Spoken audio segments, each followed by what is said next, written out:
Et on voit que Jésus ne dit pas qu'il est difficile de servir deux maîtres. Il dit que c'est impossible.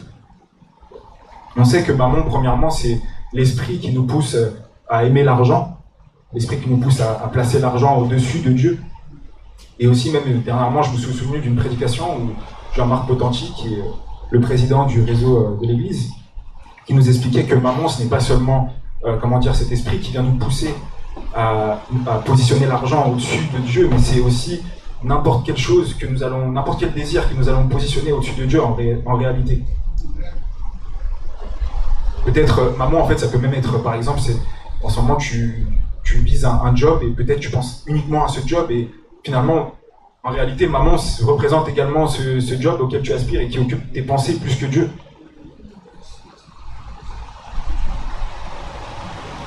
En fait, ton cœur ne peut pas être à deux endroits en même temps.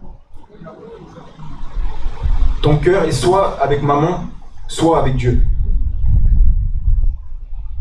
Et Jésus sait cela, c'est pourquoi il te dit « Amasse tes trésors au ciel, amasse des trésors dans mon royaume, aspire à mon royaume. » Car il sait que là où tu as tes trésors, là aussi se trouve ton cœur. Et Dieu est un Dieu jaloux. Il ne veut pas partager ton cœur. Il veut que ton cœur soit tout entier à lui. Et dernièrement, en fait, j'ai relu l'histoire avec le jeune homme riche. Et vraiment, ça m'a troublé parce qu'on a déjà entendu cette histoire plusieurs fois. Mais là, je l'ai relu et on va relire. Donc, pour ceux qui ne se souviennent plus de l'histoire, c'est dans Matthieu chapitre 19, versets 16 à 22. Et en fait, ce jeune homme ici, il a accompli tous les commandements. Et il va demander à Jésus, Seigneur, qu'est-ce qu'il reste à faire pour que j'ai la vie éternelle? Et Jésus lui dit, si tu veux être parfait, va, vends ce que tu possèdes, donne-le aux pauvres, et tu auras un trésor dans le ciel. Puis viens et suis-moi. Après avoir entendu ces paroles, le jeune homme s'en alla tout triste, car il avait de grands biens. Et Jésus dit à ses disciples, je vous le dis en vérité, un riche entrera difficilement dans le royaume des cieux. Et vraiment, ça m'a marqué, parce que je me suis dit, je me suis quand même... dans mon entourage, en fait, on est constamment avec mes amis, j'ai des amis qui sont aussi dans le monde, et c'est un réflexe, en fait, de chercher une accumulation de biens ici sur la terre, c'est un réflexe de chercher à toujours gagner plus, à toujours aspirer à plus. Et ici, je me suis dit, mais wow, le Seigneur a été dur avec cet homme. Et en fait, j'ai compris qu'en réalité, il a été dur parce que cet homme a privilégié les biens qu'il a accumulés ici sur la terre à la relation avec le Christ. Il a positionné les biens qu'il s'est accumulés ici sur terre au-dessus de sa relation avec le Père. Il a préféré garder ses biens que de suivre Jésus, en fait. Et en réalité, son cœur n'était pas auprès du Père. Son cœur était auprès de ses trésors qu'il s'est amassés ici sur la terre. Et c'est pourquoi Jésus dit, tu ne peux pas servir de maître, parce qu'au bout d'un moment, tu vas t'attacher à l'un et moins t'attacher à l'autre. Tu ne peux pas, ton cœur ne peut pas être à deux endroits en même temps. Il dit plus loin, si on revient dans Matthieu 6, ne vous inquiétez donc point, et ne dites pas que mangerons-nous, que boirons-nous, de quoi serons-nous vêtus, car toutes ces choses, ce sont les païens qui les recherchent. Votre Père Céleste sait que vous en avez besoin.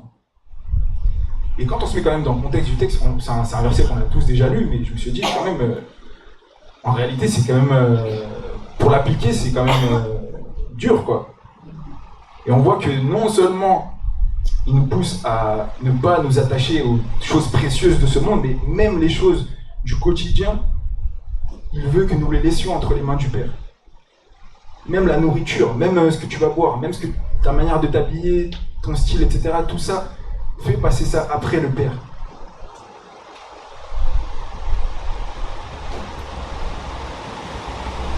En réalité, il sait en fait que toutes ces choses, ce sont des choses éphémères, ce sont des choses qui vont passer.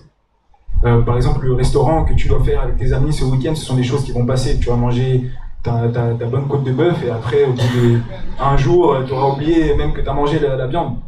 Tu vas t'acheter une belle chemise, tu vas la mettre une fois pour une occasion et au bout d'une semaine, tu auras oublié ta chemise. Tu vas avoir un nouveau travail, et en réalité, au bout d'un mois, tu vas commencer à dire que le travail que tu cherchais depuis longtemps, oh, il est compliqué ce travail. Et on voit que dans la suite du verset, il dit, dans Matthieu 6, au verset 33, « Cherchez premièrement le royaume et la justice de Dieu, et toutes ces choses vous seront données par-dessus. » C'est un verset qu'on entend souvent, mais en réalité, c'est tellement essentiel que, en fait, je pense qu'on pourrait prêcher dessus une éternité.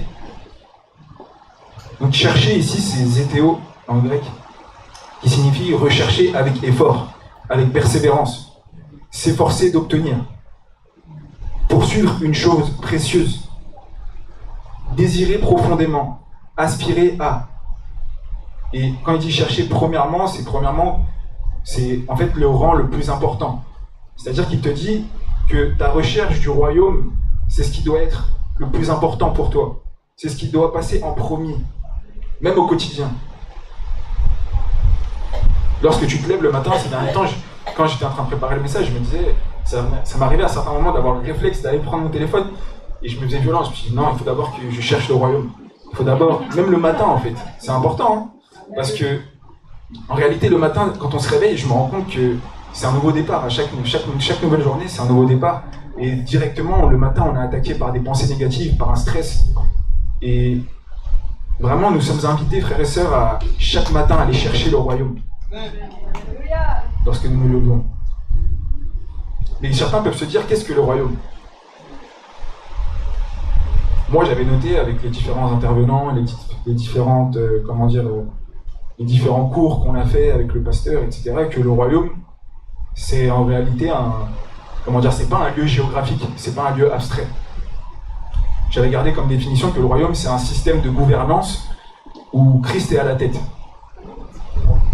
Et en lisant la parole, j'ai compris qu'en fait, de manière toute simple, finalement, le royaume, c'est le lieu où le roi se trouve, en fait. Et on voit ça dans Luc, au chapitre 17, au verset 20-21. Le royaume de Dieu, c'est Jésus qui parle ici. Il dit, le royaume de Dieu ne vient pas de manière à frapper les regards. Car voici, le royaume de Dieu est au milieu de vous. Et ici, il parle de lui-même. Donc on comprend ici que le royaume, c'est le lieu où la présence de Dieu est palpable.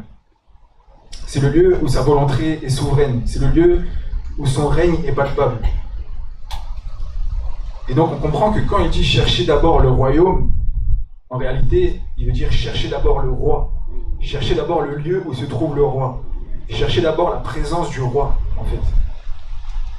Parce que tes trésors doivent être cachés dans la présence du roi.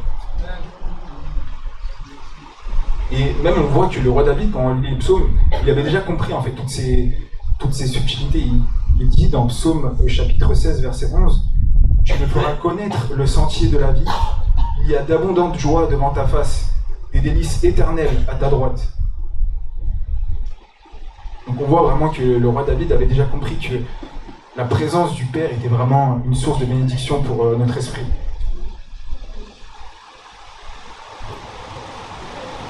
Et l'apôtre Paul dira dans Romains au chapitre 14, verset 17, « Le royaume de Dieu, ce n'est pas le manger et le boire, mais la justice, la paix et la joie par le Saint-Esprit. » Et vraiment, avec le week-end qu'on vient de passer, j'ai compris que la subtilité qui dit à la fin « par le Saint-Esprit », ça a vraiment une très grande importance. Donc on comprend que c'est lorsque tu viens dans le royaume, lorsque tes trésors sont dans le royaume, que tu as accès à c'est en fait lorsque tu vas chercher la présence de Dieu, lorsque tu as à cœur de chercher cette présence, lorsque tu as à cœur de chercher le roi, que tu peux trouver sa paix, que tu peux trouver sa justice, que tu peux trouver sa joie, mais par le Saint-Esprit. On comprend donc que ces différents trésors dont Jésus te parle, dont il te dit qu'il faut que tu t'amasses ces trésors au ciel, en réalité, ils sont accessibles par le Saint-Esprit, par la communion avec le Saint-Esprit.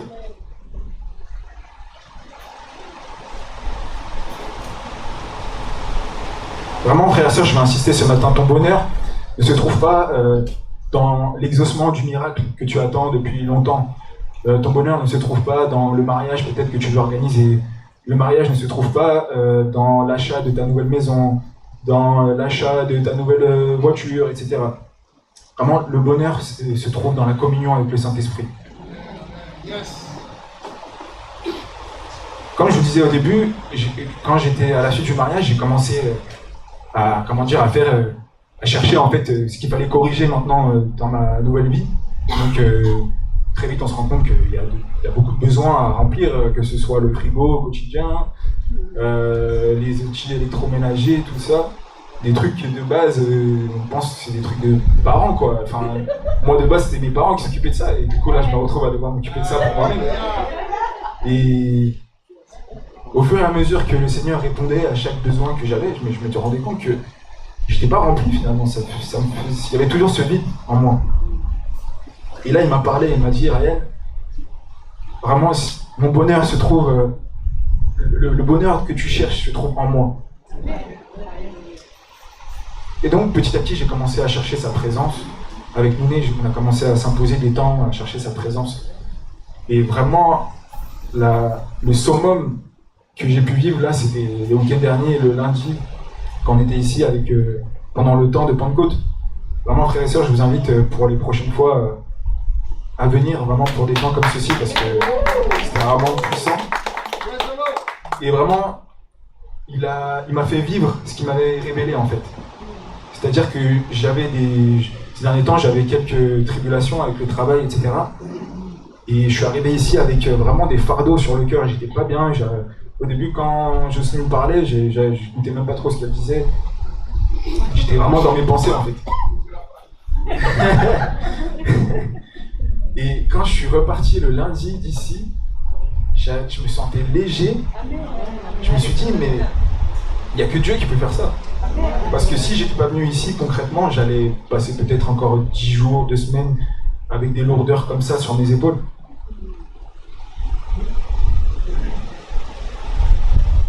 C'est pourquoi, frères et sœurs, je veux vraiment vous inviter à aller chercher vraiment la présence de Dieu. C'est vraiment la présence de Dieu qui peut répondre aux besoins. Enfin, en fait, il peut vraiment écarter tes problèmes.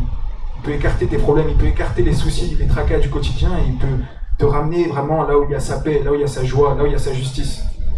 Vraiment, je vais t'inviter à chercher sa présence. Et vraiment, quand il dit là où se trouve ton cœur, là où se trouvent tes trésors, là où se trouve ton cœur, c'est parce qu'en fait, il veut que le Saint-Esprit soit ton trésor. Il veut que la communion avec le Saint-Esprit soit ton trésor. Il veut que tu aspires à chercher le Saint-Esprit au quotidien. Il veut que la communion avec le Saint-Esprit passe au-dessus de tous les autres désirs que tu peux avoir. Il veut que la recherche du Saint-Esprit passe au premier plan. Il sait qu'en réalité, toutes les choses que tu vas vouloir et qu'il va te donner, ça ne va pas vraiment répondre à ton besoin, à ton bonheur. Parce qu'en fait, en réalité, il t'a déjà tout donné. Il t'a déjà donné l'essentiel, il t'a déjà donné ce qu'il avait de plus précieux pour toi, en fait. Tu auras beau lui demander encore plus, encore plus, encore plus. En réalité, ce qui peut vraiment te remplir, il te l'a déjà donné et tu dois aller le chercher maintenant. Tu dois aller le trouver comme on dit que le royaume des cieux appartient est soumis à la violence. Vraiment, ce week-end, je l'ai vécu aussi parce que souvent, on a tendance à croire que chercher le royaume, ça veut dire aller... c'est une question de temps. On croit que c'est une question de temps et en réalité, le temps, en fait, pour Dieu, ça peut être une éternité. Et il n'a pas la même notion du temps que nous.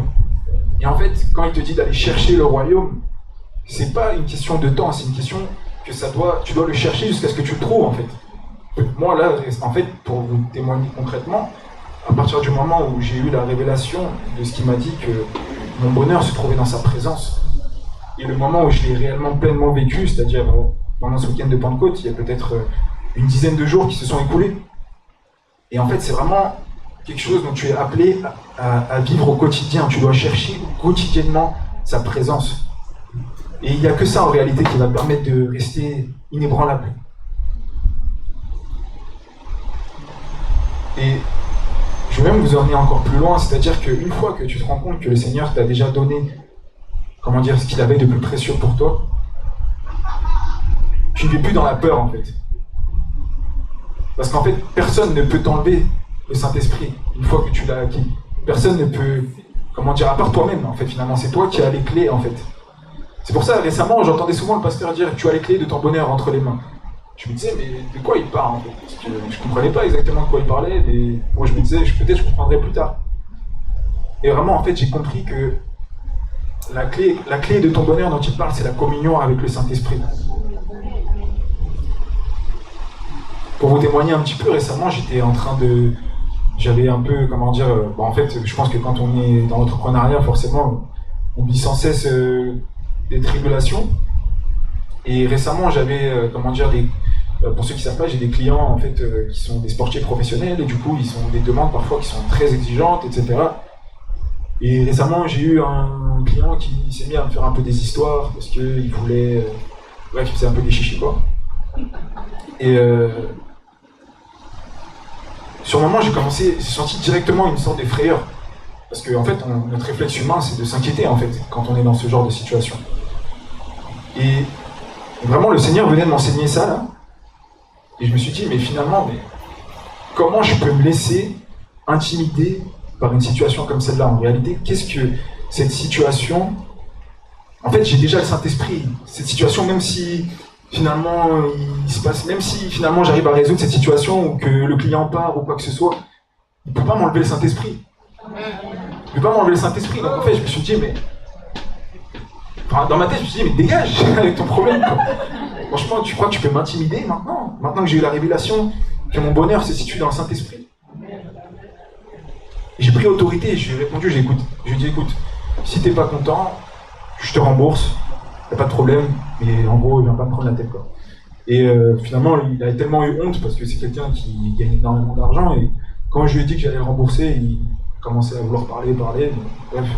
Finalement, le problème s'est réglé, quoi, de lui-même. Et vraiment, je pense que le Seigneur veut nous faire comprendre que nous sommes appelés vraiment à vivre avec cette réalité que nous sommes... en fait, la peur ne peut pas nous atteindre parce que nous sommes inébranlables en lui. Nous sommes inébranlables dans la communion avec le Saint-Esprit. Le Saint-Esprit, en fait, c'est la chose la plus précieuse que nous avons et personne ne peut nous la dérober, en fait. Personne ne peut nous la voler. C'est pour ça qu'il le dit au tout début, il dit « Amasse-toi des trésors dans les ciels, là où il n'y a pas de voleur, là où personne ne peut te dérober. » Et vraiment, frères et sœurs, ce matin, peut-être certains sentent qu'ils ont fait passer certaines choses avant Dieu, avant leur relation avec Dieu. Peut-être que ces derniers temps, ils étaient focus sur peut-être un miracle ou une chose qu'ils sont en train d'organiser dans leur vie. Et le Seigneur, ce matin, te demande est-ce que ton cœur est avec moi ce matin?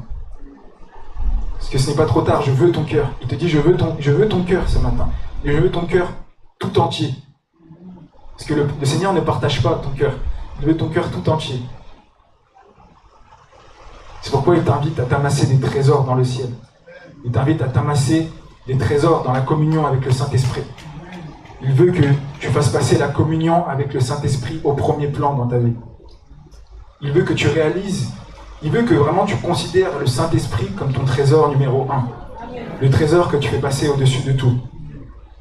Il veut que tu fasses passer le Saint-Esprit au-dessus du miracle que tu attends. Il veut que tu fasses passer le Saint-Esprit au-dessus de toute autre chose. Il veut que tu cherches sa présence, parce que c'est dans sa présence que tu vas trouver le bonheur. C'est dans sa présence que tu vas trouver la paix. C'est dans sa présence que tu vas trouver la justice. C'est dans sa présence que tu vas être heureux.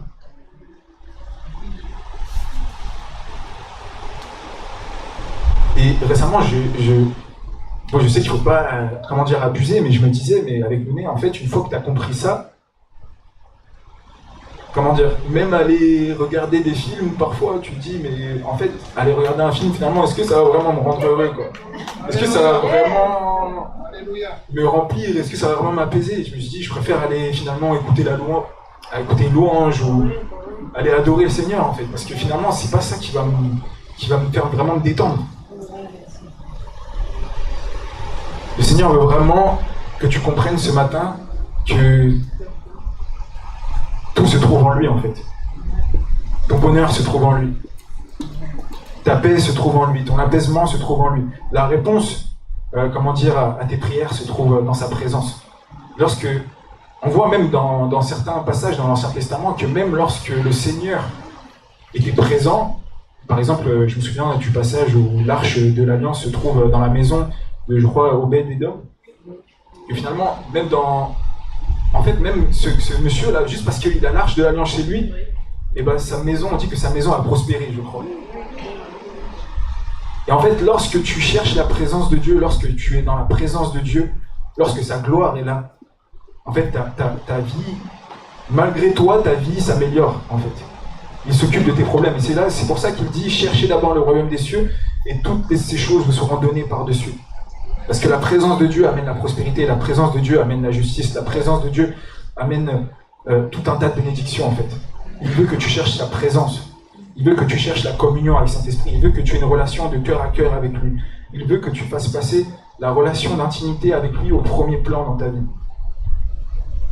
Il sait que le reste, il sait que tout ce que tu cherches, il sait que tous les fardeaux avec lesquels tu es venu ce matin, même s'il va répondre à ces fardeaux, c'est pas ça qui va combler le vide que tu ressens au fond de toi. La seule manière de combler ce vide, c'est dans sa présence, c'est dans la communion avec le Saint-Esprit, c'est dans la recherche de cette relation d'intimité avec lui. Vraiment, ce matin, Père, nous voulons te prier, nous voulons te dire merci, Saint-Esprit, pour ta présence, merci, Saint-Esprit, pour le fait que tu vives en nous, Seigneur, merci pour la vie éternelle. Merci, Seigneur Jésus, pour le sacrifice à la croix. En fait, Seigneur, tu savais que nous avions besoin du Saint-Esprit et tu as allé jusqu'au bout pour ça, Seigneur. Jusqu'au bout pour que nous ayons accès au Saint-Esprit, jusqu'au bout pour que nous ayons la vie éternelle. Seigneur, nous voulons te demander pardon. Pardon, Père, pour toutes les fois où nous avons fait passer, Seigneur, les désirs terrestres au-dessus de nos relations avec toi, Seigneur.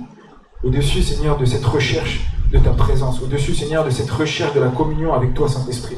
Nous voulons te demander pardon et Père, nous voulons te demander de nous aider vraiment à considérer le Saint-Esprit comme un trésor. À considérer le Saint-Esprit comme le trésor de nos vies, Seigneur. Seigneur, nous voulons que tu passes à la première place dans nos vies. Nous voulons, Seigneur, que la recherche de ta présence passe à la première place. Nous voulons, Seigneur, renoncer, Seigneur, à ces désirs terrestres et les faire passer derrière, au second plan, Seigneur. Et toi, on veut que tu passes au premier plan, Seigneur, dans nos vies. Nous voulons te dire pardon, Seigneur. Vraiment pardon, Seigneur, pour toutes les fois où nous avons cru, Seigneur, que vraiment nous pourrions combler, Seigneur, ce vide que nous ressentions dans nos cœurs avec vraiment des exaucements terrestres. Mais Seigneur, nous voulons vraiment te donner nos cœurs ce matin. Nous voulons que tu sois le centre. Nous voulons, Seigneur, que tu diriges nos vies. Nous voulons, Seigneur, que tu sois vraiment l'alpha et l'oméga de nos vies, Seigneur. Nous voulons, Seigneur, te servir. Parce que tu as dit, Seigneur, que nous ne pourrons pas servir Dieu et Maman.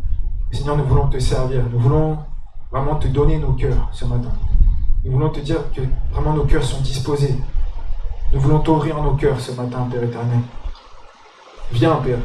Viens, Saint-Esprit. Viens pour nous consoler. Viens pour nous guérir. Viens pour nous restaurer ce matin, Saint-Esprit. Nous avons besoin de toi, Saint-Esprit.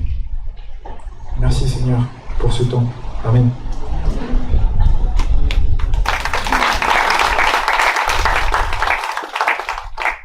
Merci, Ryan, pour ce message puissant. Je pense qu'il nous concerne tous. Il est temps de dire au revoir à nos amis sur les réseaux. Donc, que votre semaine soit bénie et on vous attend aussi sur place quand vous voulez, c'est à Rieux. Alors, et j'appelle Frédéric pour un court temps de prière.